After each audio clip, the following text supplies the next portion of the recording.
Hello students, welcome to all in डबकरा math classes. हम jail प्रहरी के मैथ के पेपर डिस्कस कर रहे थे जिसमें 6 पेपर पहले अपन डिस्कस कर चुके हैं। आज अपना 7वां पेपर अपन डिस्कस करेंगे जो कि 4 अक्टूबर 2018 सुबह फर्स्ट शिफ्ट यानी कि 9 बजे वाला पेपर है। का पहला क्वेश्चन आपके सामने है कि बी की चाल ए की चाल से अधिक है। क्वेश्चन आपको सिंपल सा कह रहा है कि बी की चाल जो है वह ए से अधिक है और ए व बी की कुल चाल 7 किलोमीटर प्रति घंटा है। ए प्लस बी की कुल चाल जो है वो 7 किलोमीटर पर आवर है। ठीक है, आगे बोला है ए द्वारा 4 घंटे में और बी द्वारा 3 घंटे में तय की गई कुल दूरी 24 किलोमीटर है। तो आपको बताना ए व बी की चाल क्या है। देखो, ऐसे क्वेश्चन में आपको सबसे पहले अगर आप ऑप्शन देखेंगे तो आपको बोला है कि बी की चाल ए से अधिक है। ऑप्शन में ही बोल रहा है कि बी की चाल ए से अधिक है, तो 2 ऑप्शन तो आपके डायरेक्टली गलत हो जाएंगे जहां बी की चाल ए से आपको कम दिखा रखी है। सेकंड ऑप्शन और फोर्थ ऑप्शन तो डायरेक्टली रॉन्ग हो जाएगा जहां बी की चाल आपको ए से कम बता रखी है, क्योंकि क्वेश्चन ने बोला कि बी की चाल तो ए से अधिक है, यानी कि ये तो 2 ऑप्शन कभी भी हो नहीं सकते। अब आपसे बोला है कि ए जो है यह 4 घंटे में चल रहा है और बी जो है यह 3 घंटे तक चल रहा है और टोटल दूरी कर रहे हैं ये 24 किलोमीटर कवर कर रहे हैं। ठीक है, तो आप यहाँ सिंपल सा अगर ऑप्शन पुट करेंगे तो देखिए, अगर ए की स्पीड 2 है तो 4 × 2 8 किलोमीटर हो जाएगा और इसकी स्पीड 5 है बी की, तो यानी कि 15 किलोमीटर का लेगा। तो 15 और 8 आप करेंगे तो टोटल 23 किलोमीटर आएगा। तो आपको टोटल 24 किलोमीटर चलना है, यानी कि यह भी रॉन्ग हो गया। तो सही आंसर क्या हो जाएगा? Third option. यहाँ पर आप देखेंगे तो यह अगर 3 किलोमीटर प्रति घंटे की चाल से चल रहा है तो 4 घंटे तक चल रहा है 3 की स्पीड से, यानी कि 12 किलोमीटर चल लेगा कौन ए। और अगर बी की बात करेंगे तो 3 घंटे तक चल रहा है 4 की स्पीड से, तो ये भी 12 किलोमीटर चल लेगा। तो जो टोटल डिस्टेंस है वो 24 किलोमीटर आ जाएगी। ठीक है, तो यहाँ बहुत इजी क्वेश्चन था। आप 2 ऑप्शन तो आपने डायरेक्ट रिजेक्ट कर दिए ऑप्शन देखकर ही, और थर्ड में आपको डायरेक्टली पुट करके देखना है, सिंपल सा आपका आंसर आ जाएगा। और भी तरीके हैं पर अपन सिंपलेस्ट वे में अगर क्वेश्चन को करना चाहें तो इस तरीके से कर सकते हैं। ओके, नेक्स्ट क्वेश्चन देखते हैं। सेकंड क्वेश्चन आपके सामने है, क्वेश्चन नंबर 2। 2250 रुपये के अंकित मूल्य वाली मेज पर 2250 रुपये आपको MRP दिया है। ठीक है, अंकित मूल्य दिया है। आपको बोला है कि इस पर 30% छूट दी गई है, 30% छूट की घोषणा की गई है। तो मेज का सेलिंग प्राइस या विक्रय मूल्य क्या होगा? बहुत सिंपल सा क्वेश्चन है। ठीक है, अब याद रखिएगा कि विक्रय मूल्य निकालना है और छूट हमेशा किस पे मिलती है? MRP पर मिलती है, यानी कि मार्क प्राइस या अंकित मूल्य पर मिलती है। तो आपके अंकित मूल्य आपको दिया है 22%, यानी यह किसी भी चीज़ की क्या है? 100% वैल्यू है। क्या है? 100% वैल्यू है। कितनी दी है? 2250। बट आपको क्या बोला है? 30% की छूट दे दी। आपने 100 रुपये की चीज़ पर अगर 30 रुपये की छूट दे दी तो बचेगा कितना? तो 100% में से 30% की छूट मिल गई, यानी कि बचेगी प्राइस कितनी? 70%। तो 100% की वैल्यू इतनी है, 70% की वैल्यू आपको निकालनी है। बस इतना ही क्वेश्चन में करना है। यहाँ से करने के बहुत सारे तरीके हैं। 100 की वैल्यू दी रखी है, आप 1 की वैल्यू निकाल लो, 70 का मल्टीप्लाई कर दो, इस तरीके से भी कर सकते हैं। या फिर यहाँ इसको x मानकर इसका क्रॉस मल्टीप्लाई कर दो। ये क्या हो जाएगा? 2250 × 70 डिवाइडेड बाय 100। ठीक है, 0 से 0 कैंसिल हुआ, यानी कि 225 × 7 करेंगे, 200 × 7 करेंगे 1400 आएगा, और 25 × 7 करेंगे तो 175 आएगा, यानी कि रेट कितनी आ जाएगी? 1575 रुपये। तो उसका विक्रय मूल्य कितना हुआ? 1575 रुपये। आपका ऑप्शन नंबर सेकंड आपका सही आंसर हो जाएगा, 1575 रुपीज़। ठीक है, और भी तरीके हैं। आप क्वेश्चन को 10 और 7 लेकर भी कर सकते हैं, क्योंकि 70% और 100% आपको 10 और 7 भी लिख सकते हैं। क्वेश्चन नंबर 3 देखते हैं। आपको दिया है एक नाव 18 किलोमीटर प्रति घंटे की चाल से यात्रा करती है और एक दोरे में 540 किलोग्राम मछली पकड़ती है। एक चक्कर जाती है वो 18 किलोमीटर प्रति घंटे की स्पीड से। ठीक है, और एक चक्कर में 540 किलो मछलियाँ पकड़ती है। तो आपसे बोला है कि 43,200 किलोग्राम मछली उसको पकड़ना है, तो कितने चक्कर करने पड़ेंगे, कितने दौरे करने पड़ेंगे? ठीक है, तो 43,200 आपको दिया है और एक राउंड में पकड़ती है 540। तो सिंपल आपको इससे डिवाइड करना है। 0 से 0 कैंसिल हुआ, 54 दिख रहा है, यानी कि आप इसको 18 से कैंसिल कर सकते हैं। अगर आपको टेबल यही नहीं याद है 18 की, तो आप 9 से भी इसको कैंसिल कर सकते हैं। 9 से इसको कैंसिल करेंगे 6 टाइम जाएगा, और 9 से इसको कैंसिल करें 5 बार, नहीं 9 4 जा 36, 7 बचा, 9 8 जा। ठीक है, 0 से एक 0 कैंसिल हो जाएगा, 480 बचेगा, यानी कि 480/6 आएगा। तो 6 से इसको डिवाइड करेंगे 80 राउंड। तो कितने राउंड लगाने पड़ेंगे उनको, नाव को 80 राउंड लगाने पड़ेंगे, यानी कि आपका ऑप्शन नंबर फर्स्ट आपका आंसर हो जाएगा। ठीक है, तो क्वेश्चन नंबर 3 का आंसर हो जाएगा ऑप्शन नंबर फर्स्ट। 80 राउंड उनको लगाने पड़ेंगे। यहाँ 18 किलोमीटर प्रति घंटा जो दिया था उसका कोई यूज़ नहीं है, क्योंकि उससे रिलेटेड कोई चीज़ आपको नहीं पूछी है। नेक्स्ट क्वेश्चन नंबर 4 की बात करते हैं। आपको दिया है -16 प्लस 8 और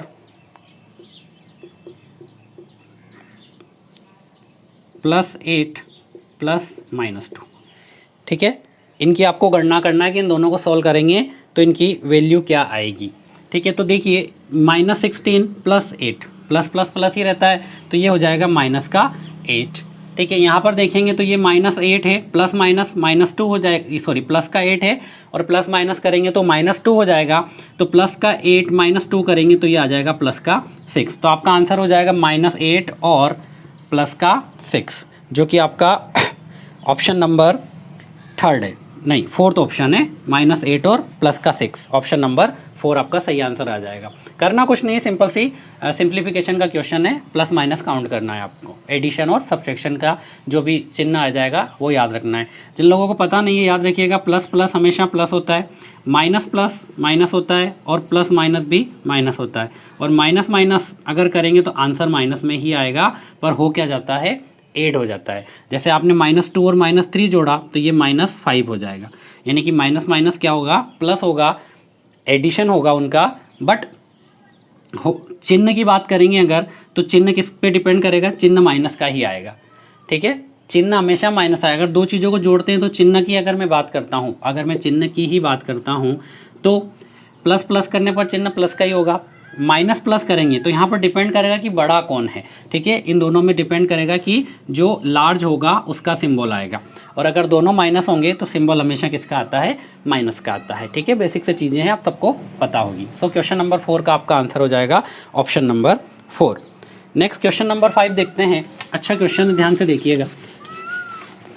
क्वेश्चन नंबर 5 आपके सामने है। आपको दिया हुआ है 9x + 3 = 0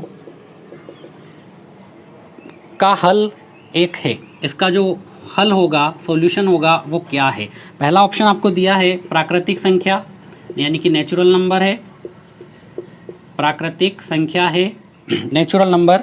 दूसरा है परिमेय संख्या, परिमेय संख्या, नेचुरल नंबर, यानी कि 0 से लेकर इनफाइनाइट तक के जो नंबर होते हैं वो नेचुरल नंबर होते हैं। थर्ड वन होता है ऋणात्मक नंबर, नेगेटिव संख्या। ठीक है, ऋणात्मक संख्या। या फोर्थ आपको दिया है इमेजिनरी नंबर, काल्पनिक, काल्पनिक संख्या। ठीक है, तो देखिए सबसे पहले इसको सॉल्व करते हैं। तो यहाँ से आप देखेंगे तो ये हो जाएगा 9x = -3, तो x की वैल्यू कितनी आएगी, -3/9, यानी कि -1/3। अब -1/3 दिख रहा है आपको, तो ये प्राकृतिक संख्या है क्या, नहीं है, क्योंकि प्राकृतिक संख्या एक पूर्ण संख्या होती है जो 0 से लेकर कहाँ तक जाती है, इनफाइनाइट तक। परिमेय संख्या, अब ये परिमेय संख्या है क्योंकि परिमेय संख्या होती है ऐसी कोई संख्या जो p/q के फॉर्म में हो, और यह संख्या आपको p/q के फॉर्म में दिख रही है, तो यह क्या हो जाएगी, यह एक परिमेय संख्या हो जाएगी। तो आपका आंसर हो जाएगा परिमेय संख्या, ऑप्शन नंबर 2, क्वेश्चन नंबर 5 का answer. Okay, next question number 6 देखते हैं। क्वेश्चन नंबर 6 आपके सामने है। एक बक्से में 45 बिजली के बल्ब है जिनमें से 20 खराब है, दोषपूर्ण है। एक बक्से में 45 बल्ब है जिसमें से 20 बल्ब जो है वो दोषपूर्ण है, यानी कि खराब है। टोटल 45 बल्ब है जिसमें से 20 बल्ब दोषपूर्ण। यदि बक्से में से यादृच्छिक रूप से एक बल्ब चुना जाता है तो क्या प्रायिकता है कि चुना गया बल्ब दोषपूर्ण होगा। आपको एक बल्ब चुनना है और यह देख के उसकी क्या प्रोबेबिलिटी होगी कि जो बल्ब चुना गया वो दोषपूर्ण हो। तो प्रोबेबिलिटी क्या होगी, सिंपल सी, दोषपूर्ण बल्ब कितने हैं अपॉन में टोटल कितना, टोटल बल्ब कितने हैं। ठीक है, यही प्रोबेबिलिटी होगी दोषपूर्ण बल्ब सेलेक्ट करने की। तो टोटल कितने हैं, दोषपूर्ण 20, इसमें से दोषपूर्ण बल्ब कितने हैं 20 और टोटल कितने हैं 45, यानी कि 5 से आप इसको कैंसिल करेंगे तो दोषपूर्ण बल्ब सेलेक्ट करने की प्रोबेबिलिटी क्या होगी 4/9। ठीक है, आपका पहला ऑप्शन सही आंसर हो जाएगा। दोषपूर्ण बल्ब सिलेक्ट करने की प्रोबेबिलिटी 4/9 यानी कि 4/9 होगी। नेक्स्ट क्वेश्चन नंबर 7 आपके सामने है। आपको दिया है 486 के साथ एक लघुत्तम संख्या का गुणा करके एक पूर्ण वर्ग प्राप्त किया जाता है, यानी कि 486 में किसी संख्या का मल्टीप्लाई किया जाता है तो यह जो संख्या आती है ये एक परफेक्ट स्क्वायर पूर्ण वर्ग बन जाती है। तो उस प्राप्त वर्ग संख्या का वर्गमूल ज्ञात करना है, यानी कि इसका आपको अंडर रूट निकाल कर आंसर बताना है कि आंसर क्या होगा। अब देखिए, स्क्वायर रूट निकालना है आपको, तो सबसे पहले आपको इसके फैक्टर करने पड़ेंगे। तो जब 486 के आप फैक्टर करेंगे तो ये होगा 2 × 3⁵, ठीक है, 2 × 3 की घात 5। आप इसके फैक्टर करके देखिए, 486 सबसे पहले 2 से कैंसिल करेंगे, ये आ जाएगा 2 4 3। अब 2 4 3 यानी कि 3 से जाएगा 81 आएगा, फिर 3 से गया तो, या फिर आप इसको 81 में छोड़ दीजिए, यानी आप इसको इस प्रकार से लिख सकते हैं, क्योंकि आपको पता है 81 क्या है, एक परफेक्ट स्क्वायर है। 9 का स्क्वायर होता है 81, यानी कि इसके फैक्टर आप देख रहे हैं क्या बन रहा है, 81 × 2 × 3 इंटू मुझे किसी संख्या x का इसमें मल्टीप्लाई करना है ताकि ये परफेक्ट स्क्वायर बन जाए। ठीक है, अब जरा ध्यान से देखिए, आप देख रहे हैं जब 81 यहाँ पर लिखा है तो 81 का अंडर रूट लेंगे तो 9 आएगा, यानी कि 9 तो आपने बाहर निकाल लिया। अब अंदर क्या बच रहा है, 6 × x, अंदर क्या बच रहा है, 6 × x। अब 6 के साथ वह सबसे छोटी संख्या कौन सी है जिसका गुणा करने पर ये परफेक्ट स्क्वायर बन जाए। आप 6 में 1 का मल्टीप्लाई करेंगे तो आंसर 6 होगा, जो कि परफेक्ट स्क्वायर नहीं है। 6 में आप 2 का मल्टीप्लाई करेंगे तो आंसर 12 बनेगा, ये भी परफेक्ट स्क्वायर नहीं है। 6 में आप 3 का मल्टीप्लाई करेंगे तो आंसर 18 बनेगा, जो भी परफेक्ट स्क्वायर नहीं है। 4 का करेंगे 24 आएगा, वो भी नहीं होगा। 5 का करेंगे 30 होगा, नहीं होगा। यानी कि 6 में मिनिमम संख्या किसका मल्टीप्लाई करना चाहिए तब ये परफेक्ट स्क्वायर बन जाए, तो 6 का, क्योंकि 6 × 6 का क्या बन जाएगा, एक पेयर बनेगा, तो जो बाहर निकलेगा ऑटोमेटिकली ये क्या बनेगा, 6 का स्क्वायर रूट हो जाएगा। यानी कि 9 यहाँ पे था, इंटू 6 × 6 बाहर निकलेगा तो इसका अंडर रूट क्या हो जाएगा, 6। ठीक है, तो ये 9 × 6 आपकी संख्या हो जाएगी, यानी कि आपकी संख्या क्या आ गई, 54, यानी कि आपका ऑप्शन नंबर 3 आपका आंसर हो जाएगा। ठीक है, तो आपको इस तरीके से देखना था केवल कि 486 में कौन सा छोटा से छोटा नंबर है जिसका मल्टीप्लाई करने पर यह एक परफेक्ट स्क्वायर बन जाए, है ना। और जो संख्या परफेक्ट स्क्वायर बनेगी उसका आपको स्क्वायर रूट भी लेना है, यानी कि वर्गमूल भी निकालना है कि उसका वर्गमूल क्या होगा। तो आपने संख्या देखी, सबसे पहले इसका फैक्टर किया तो आपको यहाँ पे सिंपल दिख रहा है कि यहाँ पर 6 बाकी बच रहा है, 2 × 3 6 बचा है, क्योंकि 81 का तो क्या हो जाएगा 9, यानी कि मुझे 6 का मल्टीप्लाई इसमें करना पड़ेगा। ठीक है, तो इस तरीके से आप ईजी वे में इस क्वेश्चन को कर सकते हैं। ठीक है, नेक्स्ट क्वेश्चन नंबर 8 देखते हैं। 2 घंटे में एक टैंक को भरने के लिए 8 पाइप की आवश्यकता है। ठीक है, क्वेश्चन नंबर 8 आपके सामने है कि 2 घंटे में एक टैंक को भरने के लिए 8 पाइप की आवश्यकता है, तो 5 पाइप का प्रयोग करके कितना समय लगेगा। 8 पाइप अगर आप चला रहे हैं तो 2 घंटे लग रहे हैं, तो पूछा है कि अगर 5 पाइप चलाएंगे तो कितना समय आपको लगेगा। और आपके ऑप्शन है 3 घंटे 12 मिनट, पहला ऑप्शन है 3 घंटे 12 मिनट। ऑप्शन नंबर 2 है आपके पास 3 घंटे 48 मिनट। थर्ड ऑप्शन है 3 घंटे 4 मिनट। और फोर्थ ऑप्शन है 3 घंटे 36 मिनट। ट्राई कीजिए, क्वेश्चन इजी है। देखिए यहाँ पर क्या करना है, 2 घंटे में 8 पाइप भर रहा है, यानी कि 2 × 8 इक्वल्स टू क्या हो जाएगा, 5 × पूछा है कितने घंटे लगेंगे, तो मान लो x घंटे लगेंगे। ठीक है, तो x की वैल्यू कितनी आएगी, ये हो जाएगा 16/5, यानी कि 3 1/5, 3 × 1/5 या 3 सही 1/5।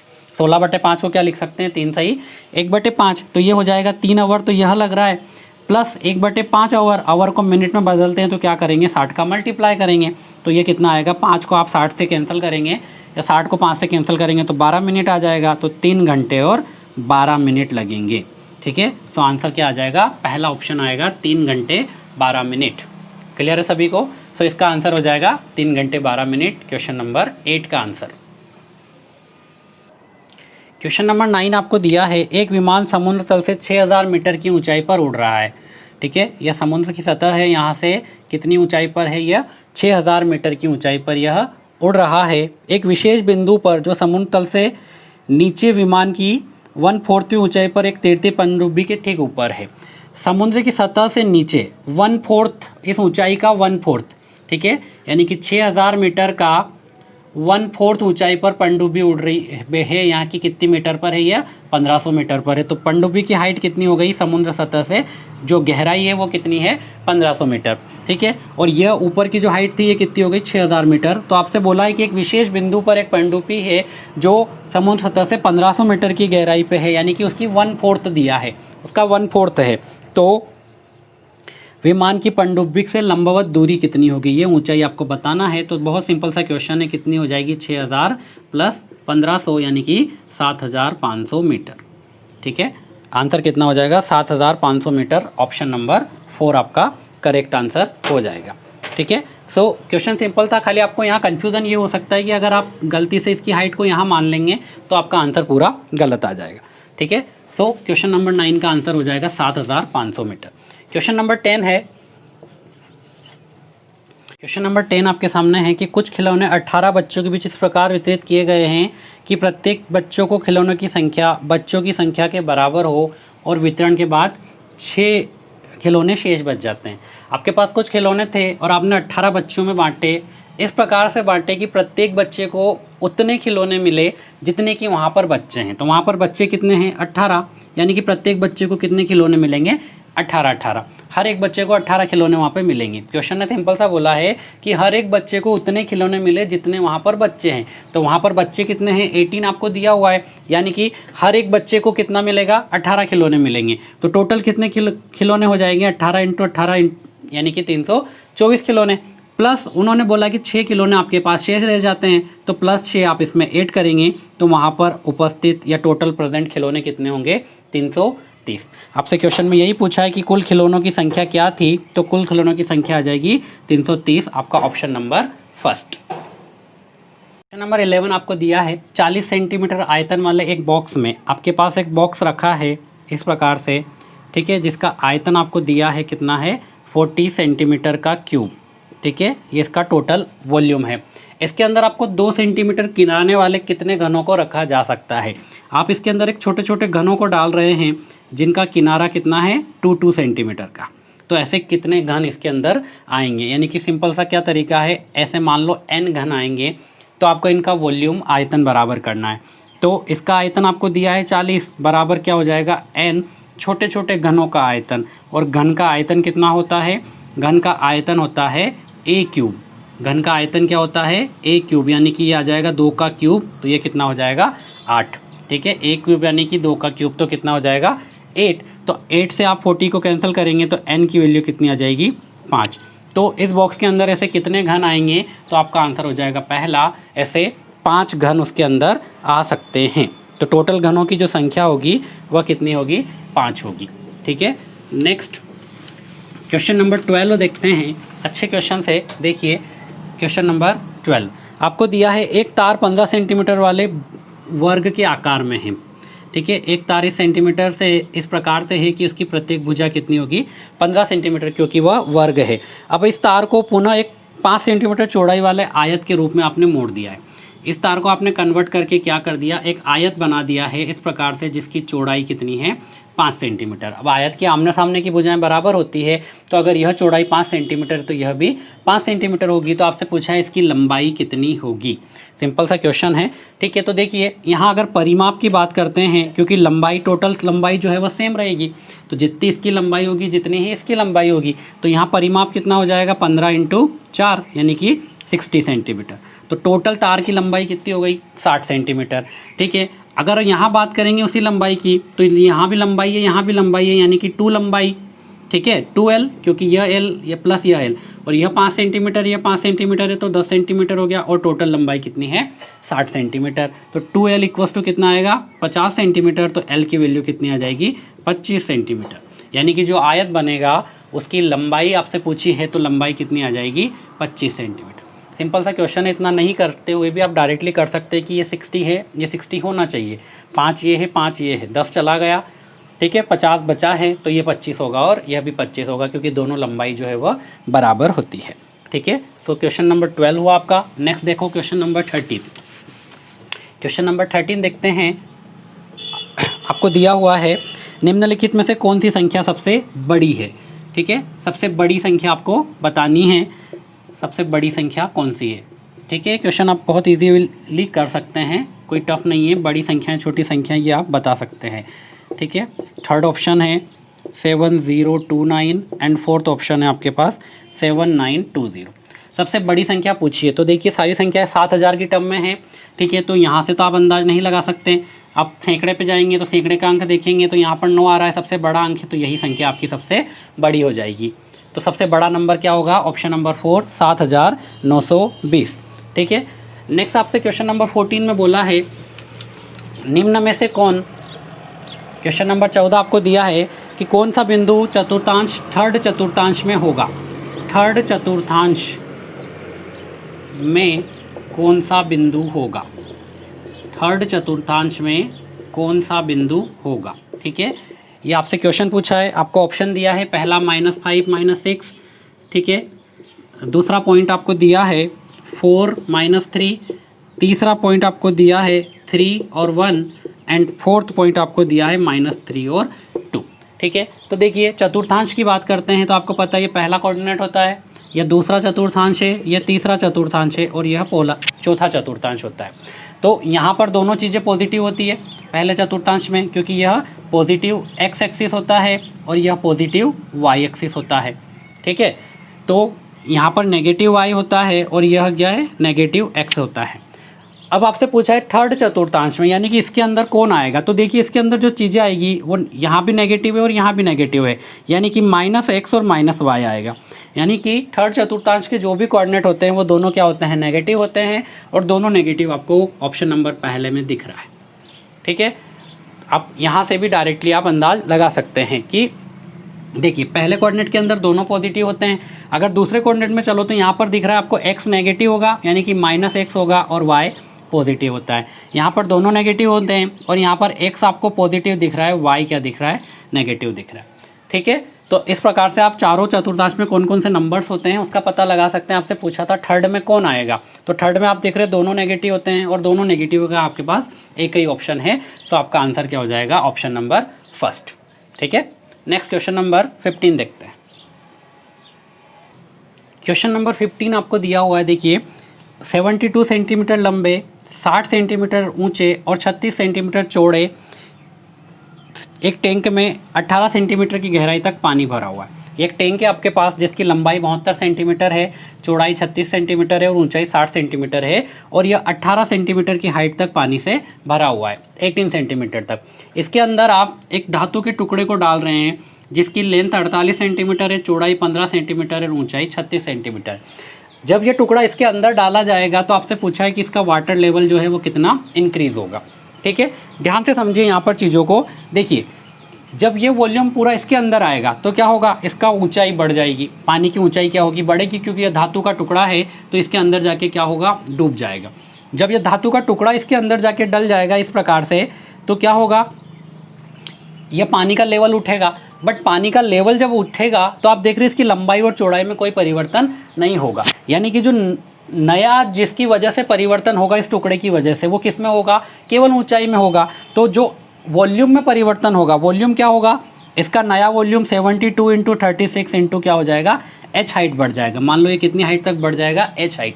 और यह नया वॉल्यूम किसकी वजह से होगा, इसके आयतन की वजह से, इस धातु के टुकड़े के आयतन की वजह से। और धातु के टुकड़े का आयतन कितना है, 48 इंटू 36 इंटू 15 सेंट, क्योंकि यही पूरा आयतन तो आके इसके अंदर आ रहा है, तो यह पूरा आएगा तो इसकी वजह से क्या होगा, केवल हाइट बढ़ेगी, बाकी लंबाई और चौड़ाई में कोई परिवर्तन नहीं होगा। तो हाइट कितनी बढ़ेगी, तो मैंने मान लिया कि यहाँ पर एज हाइट बढ़ेगी, क्योंकि उन्होंने आपसे पूछा है हाइट कितनी चेंज होगी।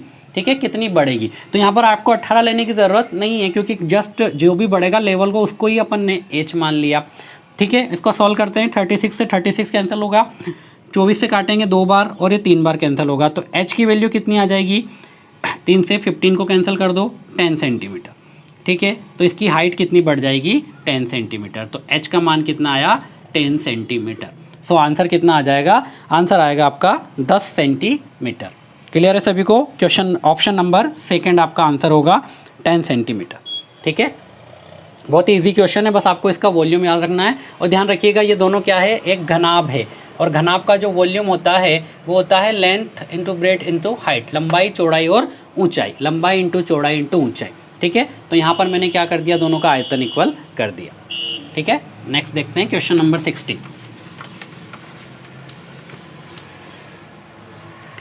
ठीक है, क्वेश्चन नंबर 16 आपके सामने है।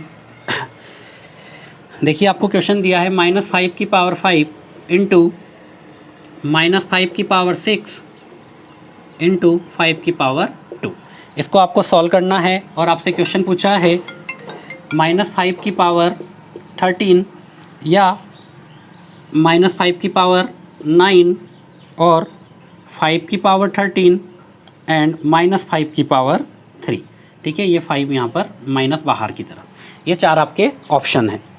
ठीक है, 3 यहाँ पर आपको दिया हुआ है, ऑप्शन नंबर 1, 2, 3 और 4।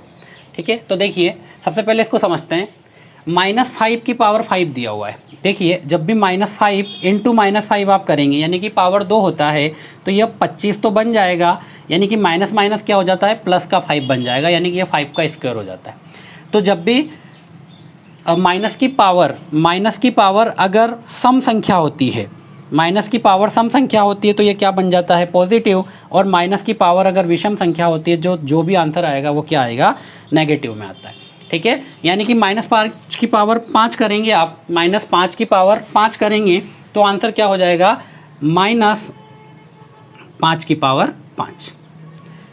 ठीक है, यानी कि अब देखिए इसको थोड़ा सा आपको कंफ्यूजिंग लग रहा होगा। आप सबसे पहले अगर 5 की पावर 5 को सोल्व करेंगे तो आप इसको क्या लिखेंगे, -5 इंटू -5 इंटू -5 इंटू -5 इंटू -5। ठीक है, 5 में 5 का मल्टीप्लाई किया 25, 125, 625 और 3125, यानी कि ये जो पूरा आंसर क्या हो जाएगा, -3125 होगा। ठीक है, तो अब माइनस बाहर रखेंगे, 3125 को आप क्या लिख सकते हैं, 5 की घात 5, तो ये कितना बन जाएगा, -5 की घात 5। ठीक है, तो आप -5 की घात होल 5 को इस प्रकार से भी लिख सकते हैं क्या, कि -5 की पावर कितना लिखा है, 5, क्योंकि इसका आंसर क्या होगा, पॉजिटिव होगा। साथ में अगर -5 की पावर 6 है तो जैसा अभी मैंने आपको बताया कि ये क्या हो जाता है, सम पावर हो तो आंसर क्या हो जाता है, पॉजिटिव हो जाता है। तो ये क्या आ जाएगा, 5 की पावर 6 इंटू क्या हो जाएगा, 5 की घात 2। ठीक है, और गुणे में घातें क्या होती है, जुड़ जाती है, तो यानी कि 5 की पावर कितनी हो जाएगी, 5 + 6 + 2 और एक माइनस का साइन बाहर है, तो ये हो जाएगा माइनस और 5 की पावर टोटल 13। नंबर 16 आपको दिया है, सॉल्व करना है आपको, -5 की पावर 5, -5 की पावर 6 और 5 की पावर 2। टोटल आंसर क्या होगा आपको बताना है, ये 4 आपके सामने ऑप्शन है। तो देखिए जब भी माइनस की पावर कुछ भी होती है, -5 या माइनस का कोई भी नंबर हो, जब भी इसकी सम पावर की जाती है तो ये आंसर हमेशा क्या हो जाता है, पॉजिटिव आंसर आता है, हमेशा क्या आता है, धनात्मक आंसर आता है। और अगर इसकी विषम पावर की जाती है तो ये आंसर हमेशा क्या होता है, नेगेटिव होता है। यानी कि आप लिखेंगे -5 इंटू -5 इंटू -5। ठीक है, तो ये 3 बार किया है, यानी कि माइनस का 125 आंसर होगा। ठीक है, अगर आप लिखेंगे -5 इंटू -5 तो ये 2 बार किया है, तो ये प्लस का 25 आंसर होगा। यानी कि अगर सम पावर करते हैं तो आंसर प्लस होगा, और विषम पावर करते हैं तो आंसर क्या होगा, नेगेटिव होगा, माइनस होगा। ठीक है, तो यहीं से आप देखते हैं आपको दिया है -5 की पावर 5, यानी कि नेगेटिव में आंसर आएगा, क्या बच जाएगा, 5 की पावर 5। -5 की पावर 6, यानी कि आंसर क्या होगा, पॉजिटिव होगा, क्या बचेगा, 5 की पावर 6 और 5 की पावर 2 आपके सामने दिया हुआ है। टोटल पावर 8 करेंगे तो -5 की पावर कितनी हो जाएगी, 5 + 6 + 2, यानी कि -5 की पावर कितना आ गया, 13, यानी कि आपका ऑप्शन नंबर क्या होगा, फर्स्ट आपका सही आंसर होगा। ठीक है, जब भी याद रखिएगा माइनस की पावर जब भी एक सम संख्या होती है आंसर हमेशा पॉजिटिव आता है, और माइनस की पावर एक विषम संख्या होती है तो आंसर हमेशा नेगेटिव आता है। बस आपको उसी का यूज़ करके यहाँ पर आंसर निकालना था। क्लियर है। क्वेश्चन नंबर 17 आपको दिया है 6ab - 4a² - 8b² में से आपको माइनस करना है 4a² - 11ab + 7ab² को घटाना है, माइनस करना है। ठीक है, सिंपल सा क्वेश्चन है। देखिए 6ab - 4a² - 8b², इसमें से आपको घटाना क्या है, 4a², यानी कि संख्या के नीचे अपन संख्या लिखेंगे, a² के नीचे a², b² के नीचे b², -11ab, ठीक है, प्लस माइनस का आपको ध्यान रखना है, +7 का b², 7b², ठीक है, इसको सिंपल सा माइनस करना है। अब सब्सट्रैक्ट करेंगे तो क्या होता है, साइन चेंज हो जाते हैं, ये प्लस आ जाएगा, ये प्लस माइनस हो जाएगा, और ये भी प्लस है तो माइनस हो जाएगा। ठीक है, 6ab और प्लस का 11ab, 6ab और प्लस का 11ab यानी कि प्लस का 17ab आएगा, माइनस माइनस माइनस हो जाएगा, 8a स्क्वायर हो जाएगा, और माइनस माइनस माइनस हो जाएगा, 7 और 8 15 b स्क्वायर हो जाएगा। ठीक है, तो आप देखेंगे आपको दिख रहा है -15b square minus 8a square और प्लस 17ab, यानी कि आपका ऑप्शन कौन सा सही होगा, ऑप्शन नंबर 3 सही हो जाएगा। सिंपल सा तरीका है आपको घटाना है, यानी कि जो फंक्शन आपको दिया है a स्क्वायर में से a स्क्वायर घटेगा, ऐसा नहीं है कि a स्क्वायर में से आप b स्क्वायर को माइनस करें। ठीक है, तो सिंपल तरीके से आपको माइनस करना है, तो आपका ऑप्शन नंबर 3 आंसर हो जाएगा। क्वेश्चन नंबर 18 आपको दिया है सरल करो। ठीक है, सिंपलीफाई करना है क्वेश्चन को। आपको दिया है a square a⁻² into b की पावर -2, a इंटू b की पावर -3, a b की पावर -5 की घात -1। सिंपल सा क्वेश्चन है, जस्ट आपको पावर्स का समराइजेशन यहाँ पे करना है। तो देखिए a की घात -2 और पावर -2 है तो इंटू क्या हो जाएगा, -2 इंटू क्या हो जाएगा, b की घात कुछ नहीं है तो -2। पावर को अपन ने ओपन करा है यहाँ पर, तो a की घात -2 ऑलरेडी था और इस -2 का इसमें मल्टीप्लाई करेंगे। ठीक है, तो देखिए इसको थोड़ा सही से लिखते हैं, a की घात -2 इंटू -2 हो जाएगा, और b की घात क्या आएगा, b की पावर आ जाएगा आपके पास -2, फिर इंटू यहाँ पर आप देखेंगे तो दोनों की पावर -3 हो जाएगी, तो a की पावर -3 और b की पावर -3 हो जाएगी। यहाँ पर इसको देखेंगे तो a की पावर क्या है, -1, और b की पावर आप -5 ऑलरेडी दिया है, इंटू क्या हो जाएगा, -1 हो जाएगा। ठीक है, पावर को अपन ने ओपन कर दिया, तो a की पावर कितनी आ जाएगी, -2 इंटू -2 प्लस का 4, b की पावर हो जाएगी -2 इंटू a की पावर -3 इंटू b की पावर -3, a की पावर -1 और b की पावर प्लस का 5 आ जाएगा। अब a की टोटल पावर को आप ऐड करेंगे तो प्लस का 4 -3 -1, ठीक है, यहाँ से प्लस का 4, यहाँ से -3, यहाँ से -1। अब b की पावर को देखेंगे तो -2 -3 और +5, यानी कि a की पावर हो गई 0, b की पावर हो गई 0, तो a प्लस b की होल पावर कितनी आ गई, 0, और किसी भी पावर 0 हो तो आंसर क्या होता है, 1। तो यानी कि आपका आंसर क्या हो जाएगा, पहला ऑप्शन आ जाएगा, आंसर इज 1। ठीक है, सिंपल सा क्वेश्चन है, आपको पावर ओपन करना है। याद रखिएगा जब भी a की पावर m की पावर n हो तो ये हमेशा a की पावर m इंटू n होता है। ठीक है, इस प्रॉपर्टी से अपन ने इसको ओपन किया है। नेक्स्ट क्वेश्चन नंबर 19 आपको दिया है, सॉल्व करना है 32 इंटू 23 की पावर 3। अब देखिए ऐसे क्वेश्चन में क्या होता है, आप जनरली गुणा करने बैठेंगे तो आपको संख्याएं बहुत बड़ी दिख रही है तो गुणा नहीं करना है। आप जब इसकी यूनिट डिजिट देखेंगे तो सबका यूनिट डिजिट आपको डिफरेंट दिख रहा है, यानी कि क्वेश्चन बहुत इजी है, इजी वे में आप क्वेश्चन को कर सकते हैं। जब भी आप यहाँ गुणा करेंगे तो 2 इंटू 3 यानी कि जो भी संख्या आएगी उसका इकाई का अंक 6 होगा, और 6 की पावर क्या करना है, क्यूब, और 6 की पावर कुछ भी करते हैं तो यूनिट डिजिट क्या आता है, 6 ही आता है। यानी कि इसका जो सॉल्व करेंगे उसका आंसर में यूनिट डिजिट क्या होगा, 6, और यूनिट डिजिट 6 आपको एक ही ऑप्शन में दिख रहा है। ठीक है, तो आपका आंसर क्या हो जाएगा, पहला हो जाएगा। गुणा नहीं करना है, और भी तरीके हैं, अगर आपको गुणा नहीं करना है तो आप क्या कर सकते हैं, डिजिट सम के द्वारा भी इसको सॉल्व कर सकते हैं कि 3 और 2 किया 5 इंटू 3 और 2 किया 5, 5 और 5 कितना हुआ 25, 25 का सम करेंगे तो क्या आएगा, 7 आएगा, 7 का क्यूब करेंगे। ठीक है, 7 का क्यूब दिख रहा है, यानी कि 7 इंटू 7 इंटू 7। ठीक है, 7 का क्यूब अगर आप लिखना चाहे तो 343 होता है, इसका समेशन करेंगे तो ये भी 10 होता है, यानी कि यूनिट डिजिट कितना आ रहा है, 1। तो आप इन सब में चेक कर लीजिए किसका यूनिट डिजिट 1 आएगा। ऐसे भी कर सकते हैं अगर ऑप्शन का यूनिट डिजिट सेम हो जाए, पर यहाँ पर यूनिट डिजिट सेम नहीं है तो आप डायरेक्टली यूनिट डिजिट के द्वारा क्वेश्चन का आंसर निकाल सकते हैं। आपको इसका टोटल करके उसका यूनिट डिजिट निकालना होता है, जो इसका यूनिट डिजिट होगा वही आंसर का यूनिट डिजिट होता है। डिजिट सम मेथड कहते हैं इसको। ठीक है, तो डिजिट सम मेथड के द्वारा भी निकाल सकते हैं अगर ऑप्शन सेम हो तो। ठीक है, अगर ऑप्शन सेम नहीं है तो आप डायरेक्टली यूनिट डिजिट देखकर आंसर बता सकते हैं। सो आपका क्वेश्चन नंबर 19 का आंसर हो जाएगा option number first. Question number 20 आपको दिया हुआ है, आपको एक इक्वेशन बनानी है। देखिए क्वेश्चन नंबर 20 आपको दिया है, आपको कहा है आपको एक व्यंजक बनाना है कि x को अगर 128 से गुणा किया जाए, x को 128 से गुणा किया जाएगा तो आपका आंसर होगा 128x, और जो नंबर आएगा इसको आप 360 में से माइनस कर दीजिए, तो ये आंसर हो जाएगा 360 माइनस 120x, जो कि आपका ऑप्शन नंबर क्या है, 4th है। तो इसका आंसर क्या हो जाएगा, ऑप्शन नंबर 4। ठीक है, तो इस प्रकार से अपन ने आज पेपर 7 डिस्कस किया है 4 अक्टूबर 2018 के दिन की पहली शिफ्ट का। ठीक है, तो इस वीडियो को अधिक से अधिक अपने दोस्तों के साथ शेयर कीजिए। अभी तक चैनल को सब्सक्राइब नहीं किया तो चैनल को सब्सक्राइब कीजिए और अब बेल आइकन को प्रेस कीजिए ताकि आपको जब भी कोई नया वीडियो डाला जाए उसका नोटिफिकेशन आपको मिल जाए। यहाँ पर आपको सारी चीज़ें मिल जाएगी। इसका एसआई के भी पेपर के सॉल्यूशन मैं करवाऊँगा यहाँ पर, और अभी जेल प्रहरी से रिलेटेड जो टॉपिक भी है वो भी सारे यहाँ पे आपको मैथ के डिस्कस कराए जाएंगे। ठीक है, सो ज़्यादा से ज़्यादा इस वीडियो को शेयर कीजिए। Thank you.